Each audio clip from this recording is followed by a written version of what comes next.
Hello बच्चों, welcome to the Sachin Goyal classes. So बच्चों, physics का एग्जाम हो गया खत्म, अब है केमिस्ट्री की बारी। तो आज इस वीडियो में मैं आपको जो केमिस्ट्री के आने वाले एग्जाम में सबसे इंपॉर्टेंट जो टॉपिक्स रहेंगे चैप्टर वाइज, वो मैं अब आपको बताने जा रहा हूं। तो उनके बारे में आज हम देखिए बात करते हैं इस वीडियो के अंदर। तो most important topics for chemistry CBSE class 12 board exams 2026, उनके बारे में हम बात करेंगे। ठीक है, तो आप एक कॉपी पेंसिल ले लीजिए और ध्यान से उसको नोट कीजिएगा। ओके, तो अब देखो क्या है कि यहां पर जो है फिजिकल केमिस्ट्री की जब हम बात करें तो अप्रोक्सीमेटली 23 मार्क्स की फिजिकल केमिस्ट्री आती है। और इसमें जो चैप्टर्स आते हैं आपको पता ही है, इसमें न्यूमेरिकल पार्ट है केमिस्ट्री का। इसके अंदर सॉल्यूशंस और इलेक्ट्रोकेमिस्ट्री और केमिकल काइनेटिक्स, तीन मेजर चैप्टर्स आते हैं। इनके बारे में देखिए हम बात करते हैं यहां पर। तो जो सॉल्यूशंस चैप्टर है सबसे पहले, उसमें देखिए क्या है कि यहां पर जो है 7 मार्क्स का आता है सॉल्यूशंस चैप्टर। न्यूमेरिकल्स जो है, जो इस साल मेरे हिसाब से आने चाहिए, वो आने चाहिए रेयॉल्ड्स लॉ के ऊपर, एलिवेशन ऑफ बॉइलिंग पॉइंट और डिप्रेशन इन फ्रीजिंग पॉइंट। इन पर न्यूमेरिकल्स आने की प्रोबेबिलिटी बहुत हाई रहेगी।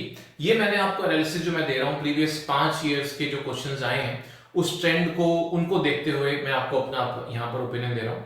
तो यहां पर जो है, क्योंकि आप जो यहां पर कॉन्सेप्ट जो करेंगे कॉलिगेटिव प्रॉपर्टी का, तो साथ में वेंट ऑफ फैक्टर को ध्यान से कीजिएगा, क्योंकि उसको जो है एब्नॉर्मल मोलर मास की कैलकुलेशन में आपको पता है यहां पर अप्लाई करना होता है, उसको भी ध्यान से करना है। उसके बाद थ्योरेटिकली बात करें, एजियोट्रोप्स ध्यान से पढ़िएगा, differences between minimum and maximum boiling azeotropes कौन कौन से होते हैं, कैसा डेविएशन आता है रेयॉल्ड्स लॉ से, positive deviation, negative deviation, examples क्या है, छोटा सा टॉपिक एजियोट्रोप होते क्या है, ये आपको जो है ध्यान से करना है। तो ये सॉल्यूशंस में जो इंपॉर्टेंट टॉपिक्स रहेंगे, इनको जरा आप अच्छे ध्यान से कीजिएगा।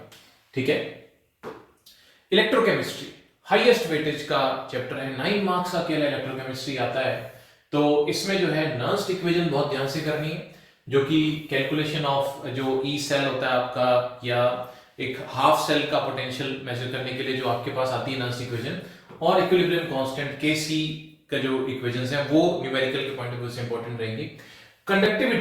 कंडक्टिविटी जो मोलर कंडक्टिविटी और कोल्डोश लॉ, जो लैम्डा एम नॉट और लैम्डा एम की कैलकुलेशंस हैं, ये हाईली रिपीटेड होती हैं, बार बार आती रही हैं, इस साल भी आने के चांसेस पूरे हैं इसके। बैटरीज में फ्यूल सेल्स और लेड एसिड एक्यूमुलेटर्स और ड्राई सेल रिएक्शंस जो है इनकी, इसके ड्राई सेल, इन तीनों से लिंक जितनी भी केमिस्ट्री हो, उसको आपने ध्यान से कर लेना है इसके अंदर। ठीक है, उसके बाद केमिकल काइनेटिक्स की बात करें, 7 मार्क्स का आता है केमिकल काइनेटिक्स। इसमें इंटीग्रेटेड रेट इक्वेशंस आपको ध्यान से करनी है, जीरो ऑर्डर की और फर्स्ट ऑर्डर की रिएक्शंस की। डेरिवेशन मैं ये नहीं कहूंगा कि आपने नहीं करना, डेरिवेशन करना है। न्यूमेरिकल तो डेफिनेटली फॉर श्योर इस पर खासतौर पे फर्स्ट ऑर्डर का जो है आने के चांसेस रहेंगे, पर डेरिवेशन जो है मैं आपको हमेशा रिकमेंड करता हूं कि आपको करनी जरूर चाहिए। आती नहीं आमतौर पर, लेकिन अगर आ जाए तो आप उसको चैलेंज नहीं कर सकते, तो आपको इस पर कमांड होनी चाहिए। हाफ लाइफ के क्वेश्चन आ सकते हैं, टी हाफ जो है इनिशियल कंसिडरेशन से उसका लिंक जो होता है फर्स्ट ऑर्डर और जीरो ऑर्डर के लिए, और एक जो है जो रेट ऑफ रिएक्शन की डिपेंडेंस टेम्परेचर पर होती है, जो आरएमएस इक्वेशन से आती है, उसमें खासतौर पे एक्टिवेशन एनर्जी की कैलकुलेशन से बेस्ड न्यूमेरिकल आने के चांसेस अब की बात ज्यादा रहेंगे। 3 मार्क्स का एक अच्छा क्वेश्चन, एक अच्छा न्यूमेरिकल जो थोड़ी डिफिकल्टी लेवल हाई का होगा, ऐसा क्वेश्चन जरूर इसके अंदर अब की बार आना चाहिए। और यही ऐसे ही कुछ अच्छे क्वेश्चंस जो होते हैं, देखो वो ऑर्डिनरी और एक्स्ट्राऑर्डिनरी को डिस्टिंग्विश करने के काम आते हैं। ठीक है, तो इसको ढंग से करना है, स्टेप्स अच्छे से लिखने हैं, क्योंकि आप देखिए अब की बार जो है आपको पता ही होगा कि ऑनलाइन जो है मार्किंग स्कीम है, तो उसमें जो है आपके पास जो ज्यादा कॉपी चेक करने के पास भी ज्यादा उसके पास ऑप्शंस नहीं बचते, बड़ा फिक्स एक पैटर्न है जिसमें हर स्टेप के आपको जो है मार्क्स मिलते हैं। ठीक है, नेक्स्ट अब आते हैं इनऑर्गेनिक केमिस्ट्री पर। इनऑर्गेनिक कंपैरेटिवली वेटेज इसकी थोड़ी कम है, सिर्फ 2 ही चैप्टर्स हैं आपको पता है, एक D and F block elements और एक कोऑर्डिनेशन कंपाउंड्स। तो 14 मार्क्स का अप्रोक्सीमेटली 7 मार्क्स के चैप्टर आते हैं इनमें दोनों, तो इनके बारे में हम जरा बात कर लेते हैं। देखिए, डी एंड एफ हो चाहे कोऑर्डिनेशन कंपाउंड्स हो, पहली बात तो ये है कि जो फर्स्ट ट्रांजिशन सीरीज है उसकी इलेक्ट्रॉनिक कॉन्फ़िगरेशन आपको बहुत अच्छे से आनी बहुत ज्यादा जरूरी है, नहीं तो आप बहुत से क्वेश्चंस में इनमें अटक सकते हो। यानी कहने का मतलब एटलीस्ट जो है स्कैंडियम से लेकर जिंक तक की कॉन्फ़िगरेशन आपको प्रॉपर इलेक्ट्रॉन डिस्ट्रीब्यूशन आना चाहिए। ठीक है, तो टॉपिक्स के पॉइंट ऑफ व्यू से बात करें, पहले डी एंड एफ की अगर हम बात करें तो इसमें क्या है कि जो आपके ट्रेंड्स वो आपको अच्छे से करने हैं। ट्रेंड्स में जैसे ये ट्रांजिशन एलिमेंट्स की प्रॉपर्टीज जो आती है, जैसे एटॉमिक साइज का ट्रेंड आता है, आपने देखा है इस तरह का ग्राफ बनता है आपका, थोड़ा सा पहले कम होता है फिर बढ़ता है लास्ट में जाके। तो वो ट्रेंड जैसे इस तरह से क्यों ऐसा होता है कि पहले रेडियस थोड़ा कम होता है, फिर थोड़ा सा कांस्टेंट रहता है, फिर थोड़ा सा स्लाइटली इंक्रीज भी होता है, इस तरह की बातें रीजनिंग बेस्ड। आयनेशन एंथैल्पी में रीऑर्गेनाइजेशन एनर्जी से लिंक क्वेश्चंस हो गए। Oxidation states, variety of oxidation states क्यों मिलती हैं इसके अंदर हमें, वन वन का ही गैप क्यों होता है इसके अंदर हमें, तो इस तरह के क्वेश्चंस जो हैं आपको अच्छे से करना है। रीजनिंग बेस्ड क्वेश्चंस जैसे ट्रांजिशन मेटल्स कैटलिस्ट की तरह क्यों काम करते हैं, कलर्ड आयंस क्यों बनाते हैं, डी ट्रांजिशंस के कारण बनाते हैं, इंटरस्टिशियल कंपाउंड्स क्या होते हैं, इस तरह की बातें आपको अच्छे से करनी है। और लेंथेनॉइड कॉन्ट्रैक्शन, एफ लॉग का पार्ट जो है लेंथेनॉइड कॉन्ट्रैक्शन, तो इसके कॉजेज और इसके जो कॉन्सिक्वेंसेज हैं वो बहुत फ्रीक्वेंट रहते हैं और अब की बार भी चांस है कि उस पर कोई ना कोई क्वेश्चन जरूर आए, तो इसको आप थॉरली जरूर कीजिएगा। उसके बाद हम आगे बढ़े कोऑर्डिनेशन कंपाउंड्स में नोमेनक्लेचर। आईयूपीएसी नोमेनक्लेचर जो है, मोनोन्यूक्लियर का मतलब वही जो अपन जिसमें जो सेंट्रल मेटल एक ही एटम या आयन होता है वो आपका जो है मोनोन्यूक्लियर कंपाउंड होता है। तो स्ट्रक्चर आपको फॉर्मूला दिया हो तो आप उससे जो है नाम कंस्ट्रक्ट कर सके, नेम, या फिर अगर नेम दिया हो तो उससे आप फॉर्मूला कंस्ट्रक्ट कर सके, ऐसा जो है आप में कैपेबिलिटी होनी चाहिए, ऐसी प्रैक्टिस आपको करनी है। वैलेंस बॉन्ड थ्योरी में हाइब्रिडाइजेशन पता लगाना, कोई दो अलग अलग टाइप के आपके पास उसके अंदर आपको मान लीजिए या कोई पर्टिकुलर आपको कॉम्प्लेक्स दे दिया, उसमें हाइब्रिडाइजेशन क्या है या उसमें मैग्नेटिक बिहेवियर कैसा है उसका, पैरामैग्नेटिक है, डायमैग्नेटिक है, इसका प्रेडिक्शन ये आपको वीबीटी के थ्रू करना आना चाहिए। क्रिस्टल फील्ड थ्योरी में स्प्लिटिंग जो है ऑक्टाहेड्रल और टेट्राहेड्रल की जो है हमारे पास आती है, उसमें भी जैसे हाई स्पिन कॉम्प्लेक्स है कि लो स्पिन कॉम्प्लेक्स है, इस तरह की बातें आपको अच्छे से इसके अंदर आनी चाहिए, ये आपने जरूर पढ़ लेना है। ठीक है, आई होप आप इसको साथ के साथ नोट करते जा रहे हो। तो इनको जो है जो टॉपिक्स में बता रहा हूं इनको आपने बहुत ढंग से अच्छे से प्रिपेयर करना है चैप्टर वाइज। ठीक है, उसके बाद हम बात करते हैं ऑर्गेनिक की। तो भैया ऑर्गेनिक तो आदि तो आप देख लो केमिस्ट्री ऑर्गेनिक की होती है, और कई बच्चों में, अधिकतर बच्चों में जो है ना यही एक फियर फैक्टर रहता है, तो इसको बहुत अच्छे से करना है। और इसको करने का तरीका क्या रहता है, वो ये रहता है कि आपको ऑर्गेनिक में ना पहले ना रिएक्शंस याद करनी चाहिए। रिएक्शन याद करने से क्या होता है ना, एक बहुत बड़ा फियर फैक्टर दिमाग से निकल जाता है ऑर्गेनिक का। जैसे अगर मान लीजिए हेलो एल्केन्स पढ़ रहे हैं, तो अगर मैं आपकी जगह होऊंगा तो मैं क्या करूंगा, पहले मैं मैकेनिज्म्स को साइड में रख दूंगा, मैकेनिज्म नहीं पढ़ूंगा मैं। या फिर कोई रिएक्शन में कोई खास बात लिखी हुई है यार कि ये इसमें मान लीजिए जैसे मान लो थायराइल क्लोराइड में ये होता है कि भाई बाय प्रोडक्ट्स गैसेज होती हैं, ये सब वो सब बातें छोड़ दूंगा। मैं सिर्फ ये देखूंगा मेथड प्रिपरेशन, अगर मान लो हेलो एल्केन्स के मान लो 3 मेथड प्रिपरेशन के, वो मैंने लिख कर याद कर लिए, गिनती करके मेथड प्रिपरेशन कितने हैं और उसके बाद आपकी केमिकल प्रॉपर्टीज जो हैं वो कितनी है, वो इनके मैंने पहले वो लिख ली। एक बार मैंने याद किया, लिखा, हो सकता है मुझे 4 में से 2 ही रिएक्शन या एक ही रिएक्शन याद है, कभी रिएक्टेंट भूल जाता हूं, कभी प्रोडक्ट भूल जाता हूं, कभी कंडीशंस भूल जाता हूं, कभी कुछ ही नहीं याद आता। तो वो जब मैं एक सेट लगातार आप लिख लोगे ना, तो फिर आप मानना कि भी आपकी वो रिएक्शंस हो गई। फिर नेक्स्ट चैप्टर लिया आपने, अल्कोहल फिनॉल ईथर लिया, फिर आपने एल्डिहाइड कीटोन लिया, फिर आपने अमाइंस लिया, ऐसे करके 2 ही कैटेगरीज में रिएक्शंस होती हैं, एक होती है मेथड प्रिपरेशन और दूसरी होती है केमिकल रिएक्शंस। इन रिएक्शंस को करने के बाद उसके बाद स्टेप 2, किसी किसी रिएक्शन में कोई कोई खास बात लिखी होती है ना, हर जगह तो रिएक्शन में बातें नहीं होती, जहां जहां पर हो वहां वहां पर आपने क्या करना है, वो खास खास बातें कुछ कुछ वो याद रखनी है। And step 3 mechanisms, her reaction का मैकेनिज्म तो है नहीं, जहां जहां पर जिसका उस पर फिर आप रुककर उसको सारा एनालिसिस करके मैकेनिज्म को याद कीजिए। तो ऐसा थोड़ा आप टुकड़ों में बांट के ऑर्गेनिक को याद करोगे तो बहुत अच्छे से याद हो जाएगी आपको, पर लिखकर याद करना पड़ेगा बड़ी, नहीं तो आपको दिक्कत आएगी इसके अंदर, ये हो नहीं पाएगा।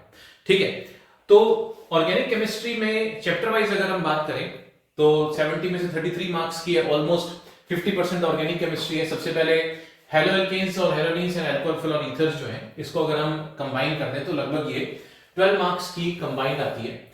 इसमें हेलो एल्केन्स में आपको न्यूक्लियोफिलिक सब्स्टिट्यूशन के दोनों मैकेनिज्म्स, मोनोन्यूक्लियर आपके यूनिमोलिकुलर और बायोमोलिकुलर दोनों कीजिएगा। और इसमें ना जो ऑर्डर आता है कि भाई कौन फास्ट रिएक्ट करेगा SN1 में, कौन SN2 में फास्ट रिएक्ट करेगा, वो प्राइमरी सेकेंडरी टर्शियरी या आयोडाइड्स, ब्रोमाइड्स, क्लोराइड्स का कंपैरिजन, ये आपको आना चाहिए, ये अच्छे से कीजिएगा। Distinction test, these are chemical test to distinguish between category of compounds. बात को समझना है, यहां पर ये क्या होते हैं, इसका क्वेश्चन तो आते ही आते हैं, ठीक है ना। Chemical test to distinguish between categories of compounds, जैसे क्या होता है, मान लो एक प्राइमरी अल्कोहल दे दिया और एक आपको सेकेंडरी अल्कोहल दे दिया, मतलब प्रोपेन 1 और प्रोपेन 2 ऑल में आपको डिस्टिंग्विश करना है, ठीक है। तो बच्चों को अगर क्वेश्चन आता है तो बच्चे क्या करते हैं, प्रोपेन 1 ऑल का स्ट्रक्चर बनाया, प्रोपेन 2 ऑल का स्ट्रक्चर बनाया, कह दिया हो गया डिस्टिंग्विश। नहीं नहीं, ये क्वेश्चन नहीं होता, वो कहता है केमिकल टेस्ट देना है आपको डिस्टिंग्विश करने के लिए। माने कोई केमिकल रिएक्शन जो एक चीज शो करे और दूसरी ना शो करे, और रिएक्शन भी ऐसी हो जिसमें कुछ विजिबल हो आपको, मतलब विजिबल हो या कोई स्मेल आए या कोई कलर देखने को हो, ऐसा ऐसा कुछ हो, तो उसको आप केमिकल टेस्ट बोलते हैं कि एक में हो रहा है और एक में नहीं हो रहा। जैसे ल्यूकास टेस्ट में जो होता है, टर्शरी अगर अल्कोहल है तो रूम टेम्परेचर पर ही वो जो है ल्यूकास एसिड के साथ टर्बिडिटी शो करता है, प्राइमरी नहीं शो करता। तो वो एक केमिकल टेस्ट होता है, तो वो केमिकल टेस्ट आपको लिखना है और रिलेटेड केमिकल इक्वेशन आपको लिखनी होती है, तो वो आपको ध्यान से करना है, ठीक है। ल्यूकास टेस्ट अल्कोहल्स का जो होता है, और आयोडोफॉर्म टेस्ट जो कि खासतौर पे आपके जो है आपके मिथाइल कीटोन्स के लिए होता है, उसको आपने अच्छे से करना है। और अल्कोहल्स में से एक नेम रिएक्शन है भैया, ये तो जरूर कर लेना, रायमर-टैमन रिएक्शन, बहुत ज्यादा चांसेस है इसके आने के नेम रिएक्शन में। अक्सर कोल्बे और रायमर-टैमन ये आती ही रहती हैं, तो रायमर-टैमन मेरे हिसाब से आपकी बार ज्यादा इंपॉर्टेंट रहेगा, तो इसको जरूर कीजिएगा, ठीक है। उसके बाद हम आगे बढ़े, एल्डिहाइड्स, कीटोन्स, कार्बोक्सिलिक एसिड्स में नेम रिएक्शंस के ज्यादा चांसेस है। एल्डोल कंडेंसेशन, ठीक है, कैनिजेरो रिएक्शन और हेल्महोल्ट्ज-जेलेंस्की रिएक्शन, इनको ध्यान से कीजिएगा। और इसका न्यूक्लियोफिलिक एडिशन का एक छोटा सा 2 स्टेप का मैकेनिज्म है, उसको थोड़ा आप अच्छे से देख लेना। न्यूक्लियोफिलिक एडिशन से लिंक रिएक्शंस को भी थोड़ा अच्छे से कर लीजिएगा इसके अंदर, ठीक है। लास्ट जो रिएक्शंस ज्यादा जिसमें उस चैप्टर में है तो अमाइंस है, 6 मार्क्स का आएगा। तो इसमें एक तो बेसिसिटी का जो ऑर्डर है वो हमें पता ही है, जैसे आपने पढ़ा होगा भी गैसियस में तो ठीक है एक नॉर्मल ट्रेंड होता है, लेकिन एक्वस में secondary amines turn out to be the strongest bases. तो वो जो है कॉन्सेप्ट आप अच्छे से इसको समझ के कीजिएगा। अक्सर आपको अलग अलग तरह की अमाइंस देंगे, प्राइमरी, सेकंड, टर्शरी, और उनमें आपको मान लीजिए वेपर स्टेट, वेपर फेज में या आपको एक्वस फेज में डिस्टिंग्विश करने को पूछ लेते हैं, तो वो आपको पता करना आना चाहिए। हॉफमैन ब्रोमोमेट डिग्रेडेशन रिएक्शन, जो कि स्टेप डाउन करने का काम आता है, जब आप प्राइमरी अमाइंस बनाते हैं, एक कार्बन कम का प्राइमरी अमाइन ये बनाता है, ये नेम रिएक्शन भी इसमें थोड़ा मेरे हिसाब से आपकी बार आने की प्रोबेबिलिटी हाई रहेगी, ठीक है। और लास्ट जो चैप्टर रह गया हमारे सिलेबस में वो है बायोमोलिक्यूल्स। अक्सर बच्चे क्या करते हैं, यार ये तो कोई ज्यादा इसमें रिएक्शंस तो है नहीं, इग्नोर कर देते हैं कई बार बायोमोलिक्यूल्स को। आई टेल यू, सबसे ज्यादा नुकसान बायोमोलिक्यूल्स कर देता है कई बार, तो इसको लाइटली नहीं लेना, क्योंकि देखो वेटेज अच्छी खासी है इसकी भी, 7 मार्क्स का है, ठीक है ना। तो इसमें जो है चैप्टर को अच्छे से पढ़ना है, और जो मेरे हिसाब से थोड़े ज्यादा इंपॉर्टेंट टॉपिक्स रहेंगे वो है प्रोटीन्स में डीनेचरेशन क्या होता है, और जो आपके फाइब्रस और ग्लोबुलर प्रोटीन्स के डिफरेंसेस हैं, तो आपको कम से कम 3 डिफरेंसेस आने चाहिए, जैसे फाइब्रस और ग्लोबुलर का सेकेंडरी स्ट्रक्चर में जो अंतर है, या एक वाटर सॉल्युबल है, एक वाटर में डिसॉल्व नहीं करता है, ठीक है। इस तरीके से एग्जांपल्स जो हो गए इसके, तो 3 डिफरेंसेस इस पे जरूर याद कीजिएगा। और कार्बोहाइड्रेट्स में रिड्यूसिंग, नॉन रिड्यूसिंग शुगर्स, और डीएल जो कॉन्फ़िगरेशन होती है ना, जो ग्लिसरॉल्डिहाइड से कंपेयर करके होती है, तो वो उसके बारे में जरूर आप ध्यान से पढ़िएगा, इसकी प्रोबेबिलिटी भी हाई रहेगी आने की अब की बार।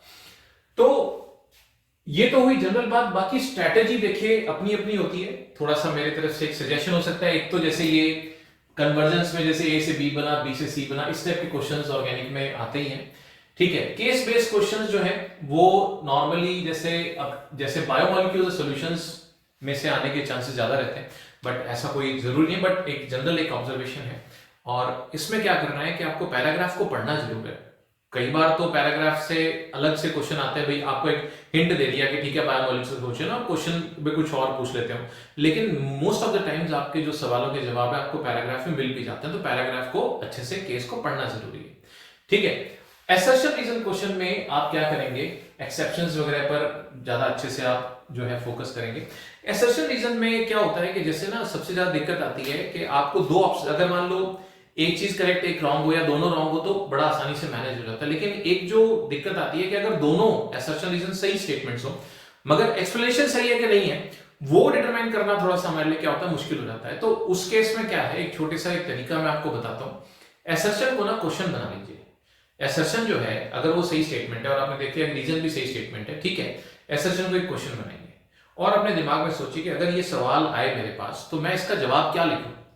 तो अगर वही वहां पर रीजन में लिखा हुआ है तब तो वो करेक्ट एक्सप्लेनेशन है, लेकिन अगर नहीं लिखा हुआ तो भाई स्टेटमेंट करेक्ट हो सकती है लेकिन एक्सप्लेनेशन करेक्ट नहीं। ये एक छोटी सी अगर आप तरीका अपनाएंगे तो मैनी टाइम्स ये हेल्प करता है। आगे अब जब हमारे पास ये 7 डेज का टाइम है, इसमें हम जो है मैं और आपको लेक्चर दूंगा, तो मैं आपको उसमें समझाता रहूंगा साथ के साथ, ठीक है।